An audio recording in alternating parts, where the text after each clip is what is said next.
7 years ago, I did something drastic. I quit my business, and not because I wanted to, but because I felt like I had to. The business that I loved, the work that I loved, took over my life, and I couldn't see a way out. Now that I'm back, I'm doing things differently. My husband and I own multiple businesses, and I found a way to create margin in my life so I can get everything done that I need to do, including pursuing my passion here on YouTube. Today, I'll be sharing what I'm doing differently now to create a life that honors both my family and my business.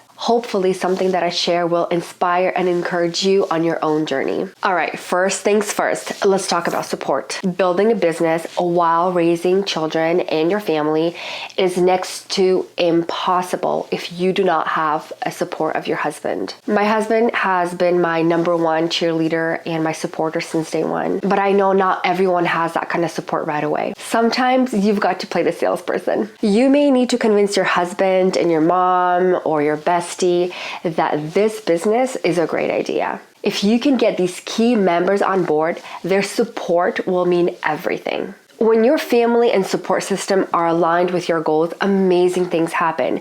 Next thing you'll see your husband taking your children to the park to let you film your video, or your mom might come over to help while you get some focused work done. It becomes a united effort. You're the one doing the work, but they're the ones that's supporting you every step of the way. Okay, next, let's talk about help. Oh yes, mama, you need help. I need help. We all need help. We as mothers often carry the home management role, and it can be so overwhelming. One of the best things I did is start outsourcing and delegating things that are on my plate. Most people recommend to outsource childcare, and of course I still do that, but that is not my first go-to. I love my children and I want to spend as much time as I can with them.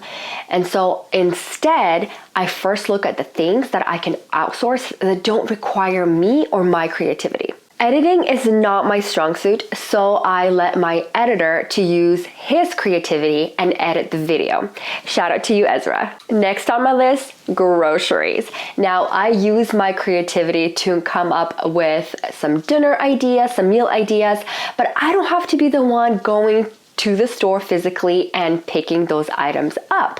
Instead, I have them delivered to my home. I currently use Amazon Prime that delivers food from Whole Foods. I've also used Instacart before that delivers food from the area. And I currently also use and supplement with Shipt that delivers mostly from Target and other stores in the area. Although I gotta say, I am a boss at picking out avocados. So I get really disappointed when I get avocados that are not up to my standard. And if you want to know how to pick the perfect avocados, let me know in the comments. One of the best things that I've done is hire a mother's helper, a 16-year-old homeschooled girl who comes over once or twice a week and helps me as needed.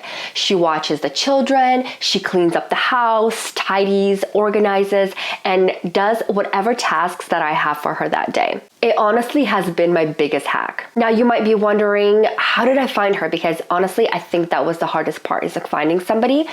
And here's what I did. I put my ego aside, swallowed my pride, and I asked around.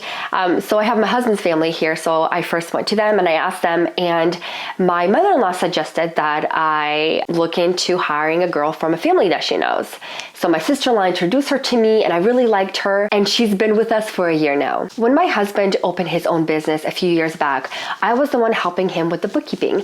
And then when I became his business partner, I was the one continuing with the bookkeeping. But now we're outsourcing that. I thought, if we outsource our taxes to a professional, why not also outsource the day-to-day bookkeeping that will free up my time and let me focus on my best work, which is my family, my children, and my creativity. If you are not in a position to hire help yet, please don't let that stop you. Ask for help, ask your friends, get your teenagers involved if you have any.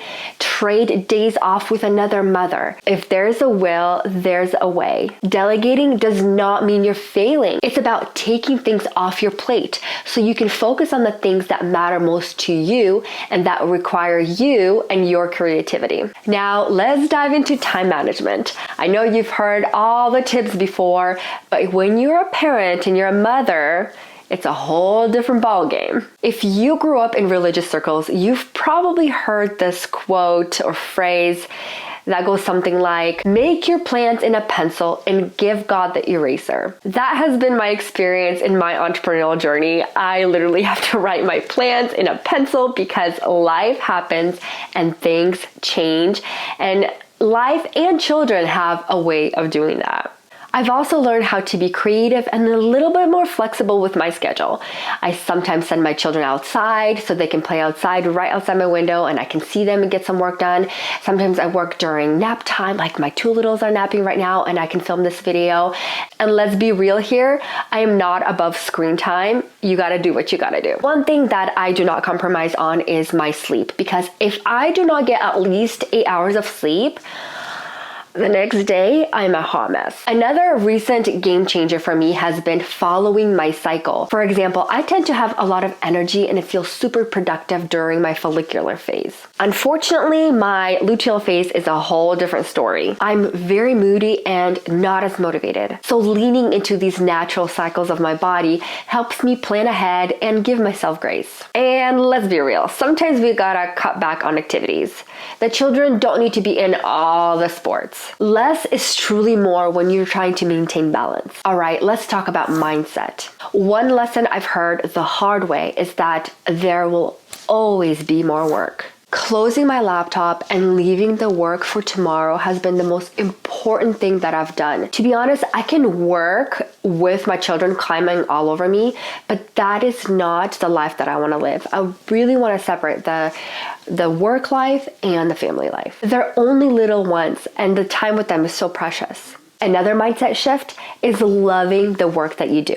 If I'm going to sacrifice time and energy on a business, it better be something that I love and that fuels me and not drains me. When you love what you do, you can work smarter and not harder. And I believe that's where the magic happens. Speaking of working smarter, I found the Parkinson's law to be so true in my life. It's the idea that work expands to the amount of time that you give it. A great and slightly embarrassing example is if I give myself an hour to clean the kitchen, I will put her around and take my time and clean my kitchen in an hour. But if I know someone is coming over in 15 minutes, you better believe that kitchen will be sparkling clean in under 15 minutes. At the end of the day, it's all about being present and intentional with your time. You don't have to be perfect, but small mindset shifts like this can make a huge difference in balancing your business and family life. At the end of the day, I believe that we as parents and entrepreneurs have the biggest impact on both